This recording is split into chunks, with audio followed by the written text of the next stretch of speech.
दा जोङो बे बिसायख'थि समावहाय अर्थात दा जोंनि लकसभा इलेक्शना 7 तारिखआव जानो थांगासिनो दङ।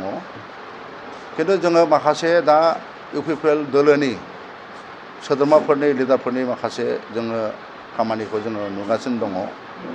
बिथांमोनहा दिनैहाय नैबे फर्मखौ माने थफ्ला लानानै माने स्पेसियेलि हिन्जावफोरनाव सेल्फ हेल्प ग्रुपनि खाथियाव रायजोफोरनाव माने थांदों, माने बे आसनिखौ जासिहैदों आरो बे आसनिया जाथारगोन होननानै बिथांमोनहा दा रायजो राजाफोरनाव थांनानै भट आदाय खालामहैदों। बेखौ लानांगौ माने जासिहैदों आरो भट आदाय खालामदों। दा बे बिमा जजना बुलि होननाय दङ, बेखौ फट' लादो, बेखौ बिसोर गेलेगासिनो दङ। आरो अरुणादयनिबो खोथा बुंदों। दा खोथा जाहैदों मा, दा इलेक्शननि कन्डाक्टआ सोलिगासिनो दं। दा बे इलेक्शन कन्डाक्ट सोलिनाय समावहाय खुनु सरकारनि उन्नयनमूलक आसनि, जौगाखांनाय खामानि, रायजो राजाफोरनि लाभाबाननि खामानि दा खालामनो मोना।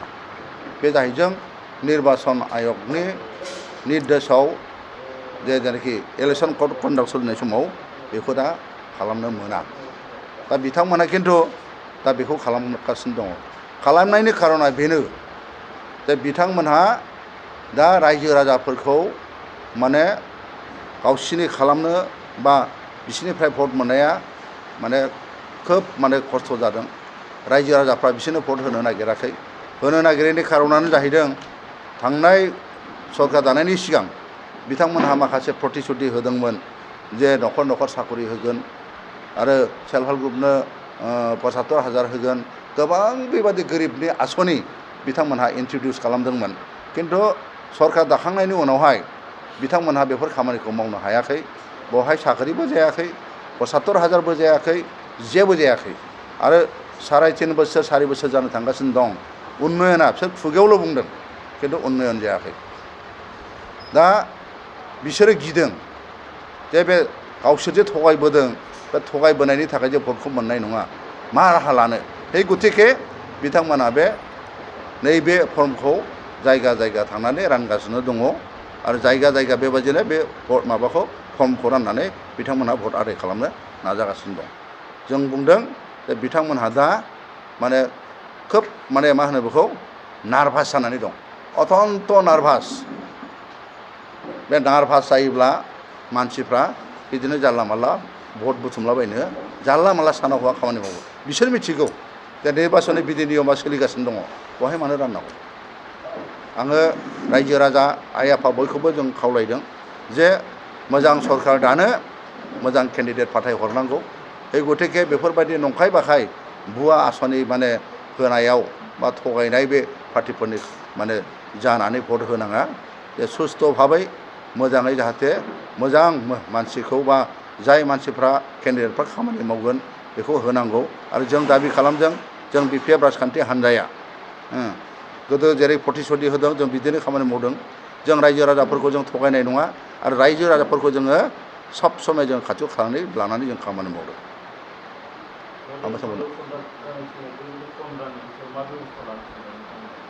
जोङो दा आयेन भाबै जिहेतु MC मा होनदों कड अफ कन्डाक्टआ दा सोलिगासिनो दङ।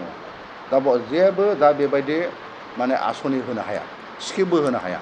बे गतिके बे माने जोंनि बे जेनाखि इलेक्शननि मडेल कड अफ कन्डाक्टआव जि आयेन दङ, बे आयेनखौनो जोङो माने हेफाजाब लानानै बेखौ जों बन्द' खालामनायनि जों बेब'स्थाखौ खालामगोन। इतिमध्य बासुगाव बेबायदि जोङो हमनाय जादों, बरथलायावबो मैया हमदों। आरो बेबादिनो जों जायगा जायगा जोंनि मानसिफोरखौ फाथायगासिनो दङ। बेबायदि माने फर्म राननायखौ जाहाथे बन्द' खालामनो हायो। नोंथांमोननि फोसावदिं मेला माबायदि जागासिनो आरो सोर देरहागोन? जोंनि फोसावदिं मेला जोबोद माने मोजाङैनो सोलिगासिनो दङ। जेरावखि मिटिं खालामा बिभिन्न जाथि गस्थि जोंनि मिटिङाव फैयो। जोङो खुनु माने मोनसे बेबायदि फर्म होनानै माबा होगोन, उन्नयन होगोन, माबा बानायगोन, माबा सुबिदा होगोन होननानै जोङो मिटिं लिङा। जों बुङो जे निर्बासन फैदों माने मिथिं जों खालामदों रायजो राजाखौ खावलायदों लोब लोब फैदों आरो बेनिफ्रायनो प्रमान जायो जे जोंनि 1 नं क'क्राझार लकसभा समस्तियाव जोंनि केन्डिडेट खाम्फा बरग'हाइ सारा माने 100% देरहागोन बेसेबां भटआव डिफारेन्सआव देरहागोन जोङो 2.5 देरहागोन सोरनि गेजेराव जागोन नोंथांमोननि ओरैनोथ' साइडआव बे इउपिपिएलखौ नुयो आं साइडसो बुंदों आरो बिसोरखौ साइडआव जोंजोंथ' बिसोरो माने समान समान थांफानो हाखाया बा जोंजों बिसोर चेलेन्ज खालामनो हाया दा बेबायदि माने जागासिनो दं बावैसो सिगां नोंथांमोननि दलनिफ्राय इउपिपिएल हाबैनाय बारग'सोमदोंदि बिपिएफआ एबार खुनु निर्बासन देरा आरो फैबाय थानाय बिटिसि इलेक्सनाव बिथांमोना देरहानो सुबिदा गैला होननानै बेथ' बिपिएफआवनो दंमोन बिपिएफनि मानसिमोन ना बे इउपिपिएलआ देरहागोनखौ बोरैहाय केलकुलेसन खालामबाय इउपिपिएलआ देरहागोन बेनि मा गेरेन्टि दङ बे बिपिएफआवसो गैयामोन होनबा बिपिएफ एक्टिभिटिसआवनो नांथाबबाय थादोंमोन नै दाख्लै सानै सानथामसो जाबाय बे इउपिपिएलआव हाबबाय बोरै बुंनो हायो जे इउपिपिएलआ देरहागोन जों मिथिगौ जे जोङो दा सरखार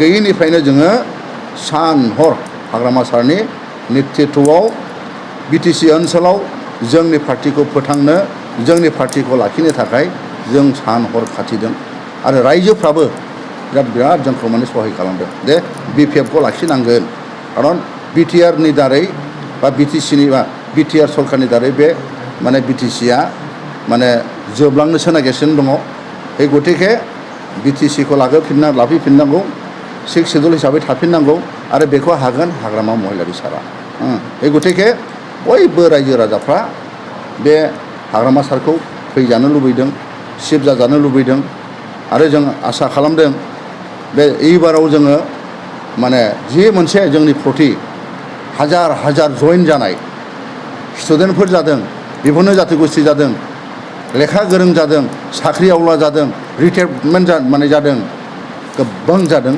बे गतिके जोंनि देरहानाया खाथां बे हाजारखि जिखि बुङा जों बेखौ माने जोङो जेबो माने माबा बुङा खिन्थु जों जे देरहागोन बे 100%।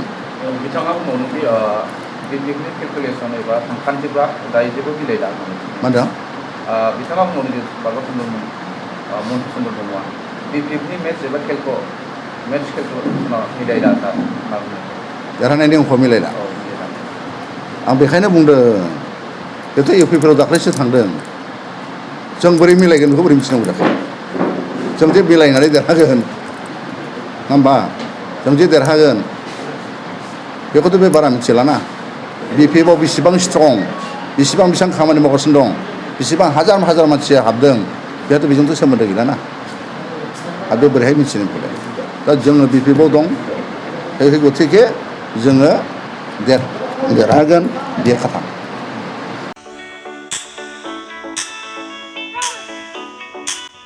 गेलेनायखौ मोजां मोनग्रा एबा गावबा गावनि गथ'खौ पेन्सिल सिलाट मार्शल आर्ट्सनि गोख्रों गेलेगिरि खालामनो सानग्राफोरनि थाखाय मोजां खौरां। चिरां जिल्लानि सापागुरि पेन्सिल सिलाट मार्शल आर्ट्स एकाडेमियाव मुं थिसननाया सोलिगासिनो। नोंथांमोना नोंथांमोननि गथ'खौ सापागुरि पेन्सिल सिलाट मार्शल आर्ट्सनि एकाडेमियाव मुं थिसननो हागोन। फोरोंनायनि जायगाया जाबाय सापागुरि लावज्रिपारा दगरपारा गेलेग्रा फोथार आरो बेरांगाव हास्रावबारि। मख'जाथाव दि सापागुरि पेन्सिल सिलाट मार्शल आर्ट्स एकाडेमिनि सोलोंसाफ्रा गुबुन गुबुन जायगायाव गेलेफैनानै जाफुंसारदों। नोंथांमोनाबो नोंथांनि गथ'खौ सापागुरि पेन्सिल सिलाट मार्शल आर्ट्स एकाडेमियाव मुं थिसननानै पेन्सिल सिलाट मार्शल आर्ट्सनि आखा-फाखा गेलेगिरि खालामदो। Sapaguri pencil सिलाट martial arts academy.